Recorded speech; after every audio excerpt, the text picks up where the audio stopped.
Graça e paz, irmãos e irmãs. É muito bom ter você aqui. Muito obrigado por sua audiência. Hoje iniciaremos sobre o Antigo Testamento, livro de Juízes. Vamos ao conteúdo. Juízes, estudo complementar 1. Conforme o versículo 1 do capítulo 1, os filhos de Israel consultaram o Senhor e o Senhor respondeu a eles.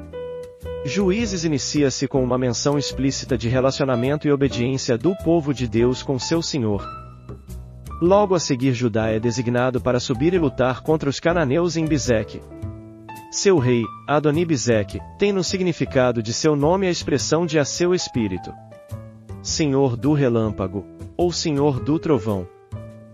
Quando vemos Marcos 3,17. E a Tiago, filho de Zebedeu, e a João, irmão de Tiago, aos quais pôs o nome de Boanerges, que significa filhos do trovão. E quando vemos Lucas 9,54, e aconteceu que, completando-se os dias para a sua assunção, manifestou o firme propósito de ir a Jerusalém. E mandou mensageiros adiante de si, e, indo eles entraram numa aldeia de samaritanos, para lhe prepararem pousada, mas não o receberam, porque o seu aspecto era como de quem ia a Jerusalém. Os seus discípulos, Tiago e João, vendo isto, disseram, Senhor, queres que digamos, que desça o fogo do céu e os consuma, como Elias também fez? Voltando-se, porém, repreendeu-os, e disse, e vós não sabeis de que espírito sois? Porque o Filho do Homem não veio para destruir as almas dos homens, mas para salvá-las. E foram para outra aldeia. Quando vemos Mateus 15, 22, e, partindo Jesus dali, foi para as partes de Tiro e de Sidom. E eis que uma mulher cananeia, que saíra daquelas cercanias, clamou, dizendo, Senhor, filho de Davi, tem misericórdia de mim, que minha filha está miseravelmente endemoninhada. Mas ele não lhe respondeu palavra. E os seus discípulos, chegando ao pé dele, rogaram-lhe, dizendo, despede-a, que vem gritando atrás de nós. E ele, respondendo, disse, eu não fui enviado senão às ovelhas perdidas da casa de Israel. Então chegou ela, e adorou-o, dizendo, Senhor, socorre-me. Ele, porém, respondendo, disse, não é bom pegar no pão dos filhos e deitá-lo aos cachorrinhos. E ela disse, e sim, Senhor, mas também os cachorrinhos comem das migalhas que caem da mesa dos seus senhores. Então respondeu Jesus, e disse-lhe, ó mulher, grande é a tua fé. Seja isso feito para contigo como tu desejas. E desde aquela hora sua filha ficou sã. Vemos então, claramente, que a mulher respondeu muito sabiamente. Não. Apesar de ser cananeia, ela não possuía o espírito de Adoni-Bizeque. Um espírito de destruição. O cachorrinho, dito por Jesus, fazia menção a ela, sendo cananeia, não ter a natureza da vida do Senhor, afinal em Apocalipse 22:14, bem-aventurados aqueles que guardam os seus mandamentos, para que tenham direito à árvore da vida, e possam entrar na cidade pelas portas. Mas, ficarão de fora os cães e os feiticeiros, e os que se prostituem, e os homicidas, e os idólatras, e qualquer que ama e comete a mentira.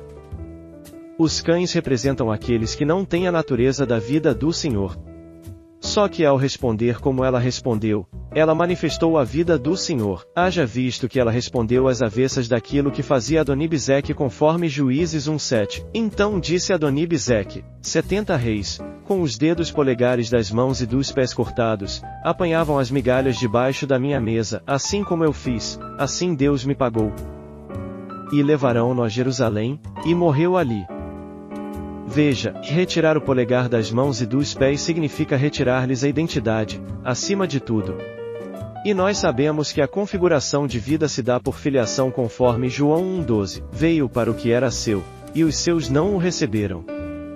Mas, a todos quantos o receberam, deu-lhes o poder de serem feitos filhos de Deus, aos que creem no seu nome, os quais não nasceram do sangue, nem da vontade da carne, nem da vontade do homem, mas de Deus.